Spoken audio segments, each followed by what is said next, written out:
don't know what to say.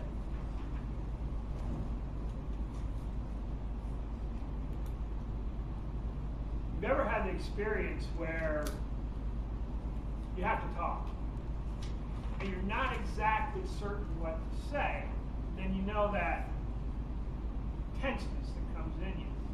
You have to talk. Now, the people here are exceptions. You've all got speeches. There are people out there in Toastmasters who don't have those speeches. And friends, I was one of those persons. I didn't have that speech ready. I knew I wanted to join Toastmasters. I knew it was important to do, but I really didn't have that speech ready. I wasn't quite certain what to say. Even though Icebreaker says talk about yourself, I thought, well, what do I say about myself? Where do I start? Where do I begin? What do I really do? What do I talk about? And this kind of stuck with me for a while because, like you, Kyle, I'm kind of perfectionist. I wanted to get it all mapped out in my head exactly what I was going to say when I got up there. So this went on for a long time. I joined the club, and it just kind of went on and on and on. It became like one of those gym club memberships where you join, but you never really get around to actually going to the gym and working out. And I wasn't getting any better at speaking. So one day, I happened to bump into the mentor of that club, Rocky, a person who John knows well. And Rocky, I said to Rocky, I don't know what to say. I don't know what to talk about.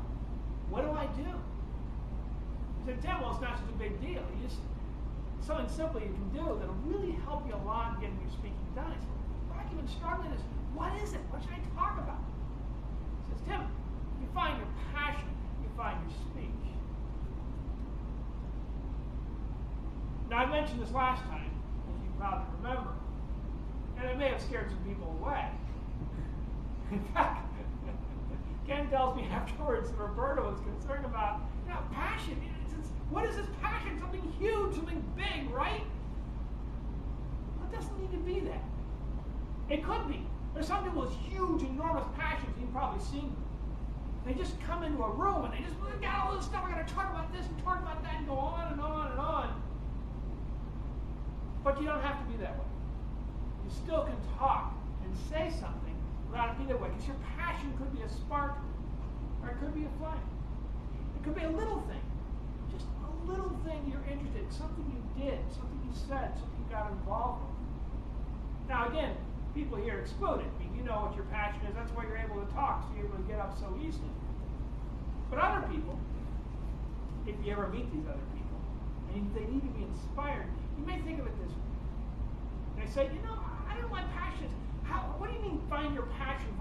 How do I get talking just based on passion alone? How does that work? And you use this example. You say, have you ever been to a bar? John, you've been to a bar before. All of them. What every bar there is. Kyle, you've been to a bar. Ken, sure. Megan, yeah. Well, if you've ever been to a bar, there's always that guy who's been there a long time before you got in there. Kind of the standard guy around the bar. People know him. Cheers, it was Norm. The thing about the guy is that they would start talking about something they're really passionate about, and they just start talking. So you come into the place and they say, well, how you doing? Come on over here. I'll tell you about the time I went to Parliament around the world, the greatest thing in the world. And they go on and on and on. But you couldn't understand a word they were saying. But they were passionate. They had no problem speaking. They weren't nervous. They weren't self-conscious. They weren't afraid. They didn't really have anything to say. But they had that spark, that passion, that idea, that thought. And that's really what it comes down to.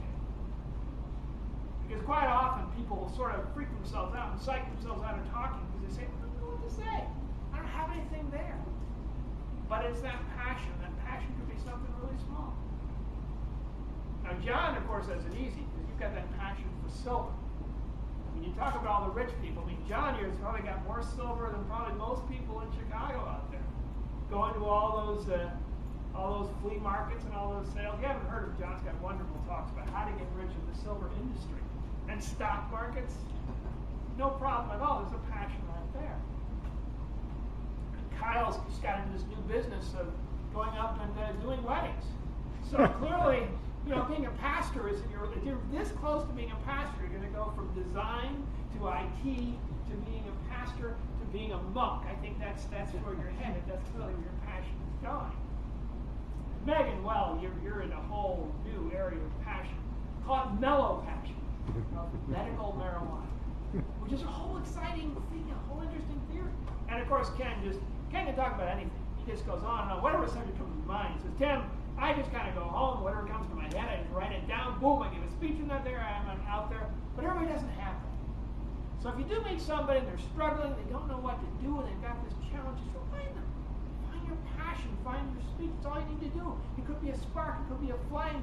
Get out there and talk, and somewhere out there are people that need to hear your message.